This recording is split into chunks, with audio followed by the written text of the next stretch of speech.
A very good afternoon to everyone present over here. So firstly, I'll like to thank CitA as well as Dr. Ellen for giving me the opportunity to present my work in the area of building information modeling, which is relevant to Indian construction industry as well as to the conference. So the topic of the my work is a review on the BIM adoption in Indian AEC industry, the barriers and the action plans we can do. So moving towards, these are the contents of my presentation. So we'll be discussing the introduction. Then I have conducted a systematic literature review. So we'll be discussing about the methodology and the content analysis of that. Moving forward, I have designed a conceptual framework on that, and we'll be further discussing the conclusions and the limitations of the future work. So moving forward, so firstly, we'll discuss what actually infrastructure is. So we have few definitions given in the literature. So infrastructure refers to all the physical assets, equipments, and the facilities of interconnected systems, or it can be defined as a, basic systems and services that is being required for an, for a society to work efficiently and effectively.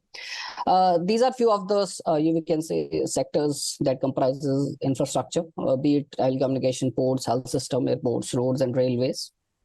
Moving forward, this is a McKinsey report of 2015, which shows that you can see that construction here is the least digitalized sector worldwide, and that is the reason why every one of us are here today. So moving forward, what BIM actually is. So BIM can be defined as a virtual processor technology that helps in integrating all the people disciplines into a single virtual model, or it helps to collaborate, all the stakeholders which are being involved in the construction industry. So BIM helps in integrating those. Talking about various dimensions of BIM. So, we have various dimensional aspects of BIM, moving from 3D to 7D. And recently, there are three more dimensions which has been added, that is 8D, 9D, and 10D. But the focus of the study will be limited to 7D. So as you know, 3D BIM basically deals with the XYZ coordinates when a model is being designed in 3D. And when, a time or the schedule is being added to a model, or a time phase is being added, it becomes a 4D model. When cost is being analyzed over the progress of a construction project, then we say that it is a 5D model. Whereas when we add the sustainability analysis and the energy analysis, it becomes a 6D model. And whereas post construction phase, when we deal with the we utilize the model for the post construction for operation management, we call it as a 7D model. So moving forward, these are few of the softwares, which are being available in the market, which we can use for various, dimensional applications. Like 3D is there, then 4D, these are the softwares. For 5D, we can use these softwares, 6D, 7D. And there is recently Cloud BIM is there, in which, all the stakeholders can interact in and, make changes or give suggestions in a common platform. So these are various technology or the software which are available in the market currently. Now talking about why Indian AEC industry, that is the architecture, engineering, construction industry, requires technology. So recently, government of India has initiated a national infrastructure pipeline that is to achieve a $5 trillion USD economy by 2024. Out of this, 1.4 trillion has been allocated towards infrastructure development. The plan is from 2020 to 25. So if we talk about the recent, ongoing infrastructure projects in India, so, a significant number of projects exceeds budgetary and scheduled timelines. That is, they are either, cost overruns or they have time overruns.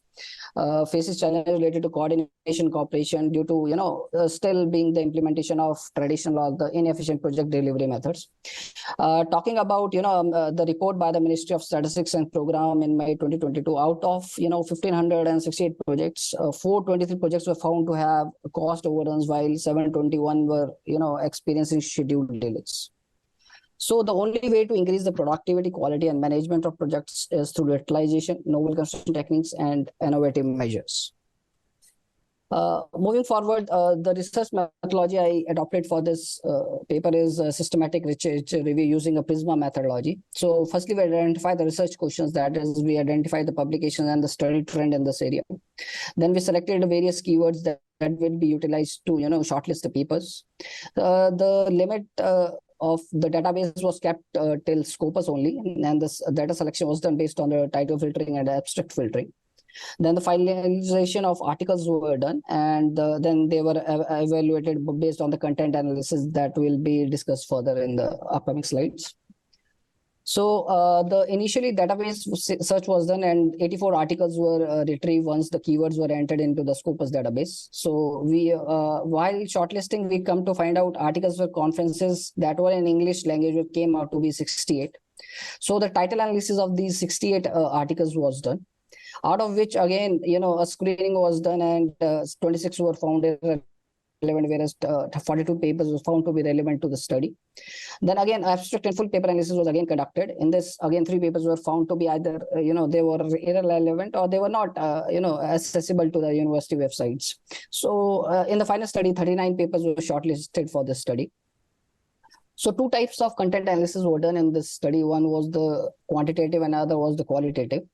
Based on the quantitative analysis, the 39 papers which was shortlisted were divided into 2 categories. That was the journal papers as well as the conference papers. So these are the 24 various papers that were published in various journals, whereas 15 papers were referred from the conference proceedings. So these are the name of the journals as well as the frequency of the publications in these journals.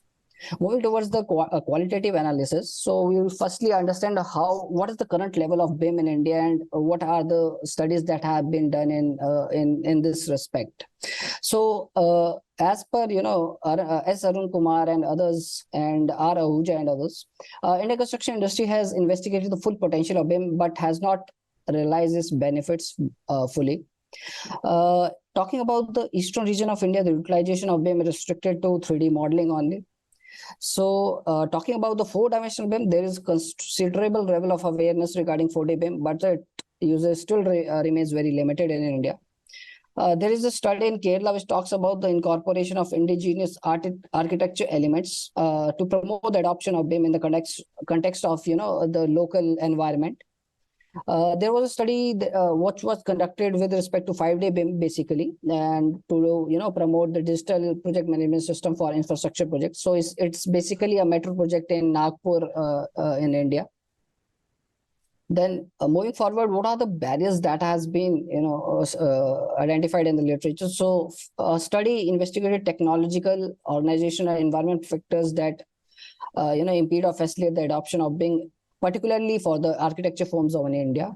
There's another study that says that lack of familiarity and understanding of BIM, the reluctance to acquire the necessary skills and adapt new methodology, and a preference for traditional techniques are the significant obstacles in India. Again, another study which was, whose focus was on the barriers for 4D BIM says that the absence of internal workforce, the dependence of conventional project delivery approaches and contracts, and shortage of 4D BIM expertise in the Indian market is a major, barrier. Again, there is another study which includes cultural, legal, lack of skill sets, competence, economic and management related factors. This was one of the recent studies in 2023. Then the majority of the studies found that cost-based factor, which includes higher cost of be it the software, the hardware, or the training, the cloud-based system, staff training, etc., is a major barrier for BIM implementation in India. Again, a specific study on the 5D BIM implementation says that they identified 8 various primary challenges which were categorized process limitations and technological limitations as a major barriers for implementing 5D BIM. Moving forwards, there are studies which also, discuss about various action plans or the, enablers to implement BIM in India. So one of the studies says that to promote the wider acceptance and utilization of BIM, it is, very important to conduct an analysis of the benefits and the drawbacks associated with the BIM capabilities at the organization level. Again, there is a need for academic, measures and the policy recommendations to facilitate the successful implementation of BIM. There is, a requirement of modification with respect to the individuals as well as the various disciplines. They need to be integrated, be it civil, mechanical, plumbing, MEP, or architecture. They need to be integrated together to understand the capabilities what BIM can do. We need to enhance the communication, collaboration, and transparency among the various stakeholders, be the client, consultant, designer, and the contractor. Again, BIM in India is perceived as being driven by the government mandates and the desire for a return on investment. So once government put it a strict mandate to implement BIM, then there is a chance that all recently we talk about the SMEs by Dr. Ellen as well. So if the SMEs can be the government gives a mandate, or they start providing incentives to the SMEs, then it can be implemented. Because currently we have seen that in India only the tier 1 contractors or the very large contractors are able to implement BIM in their industry without government help as well. So, there is a mention of a theory which decides that how a technology is being, ingressed into a organization or, into a country. So this talks about innovation diffusion theory. So it investigates the mechanism, drivers, and diffusion patterns of the novel concepts and innovations. This theory has been utilized by various researchers across the world to understand the implementation of BIM, be it in Australia, Iran, UK, China, and Korea. So this theory, is based on the 5 factors of innovation. That is, what is the relative advantage of a technology as compared to the existing technology? What is the compatibility of the technologies that is being coming into the market? How complex a technology is as compared to the existing technologies? Again, next is the triability, that how easily it can be tried among people, and how easily it can be learned by the people. Then next is the observability. So this is one of the study which was done by Rogers, and he told that around 50% of the people comes under the initial, you can say here, the innovators, early adopters, and early. This comprises the initial people who are ready to accept the technology, whereas 50% are there which are either the late majority, which will be adopting once it has been into the market, it has come into the market to a large scale, or there are laggards that they are still not interested to implement a technology. So yeah, based on this, a conceptual framework has been developed, so which says that these are the variables that are taken from the various factors of IDT, relative advantage, compatibility, triability, and observability. So based on this, rating tools have been developed to understand how these based on relative advantage, these are the factors or the rating tools. And what we can do is we can isolate the barriers and the action plans, and then we can have a survey based on that. So what we can do here is the variables encompass a range of rating instruments to understand the significance, the efficacy of the technology. Then the significance of the barriers can be evaluated using a relative importance index, and suitable action plans can be taken to eliminate them. Through utilizing this conceptual framework, a higher uptake and execution of BIM in construction industry of India can be experienced.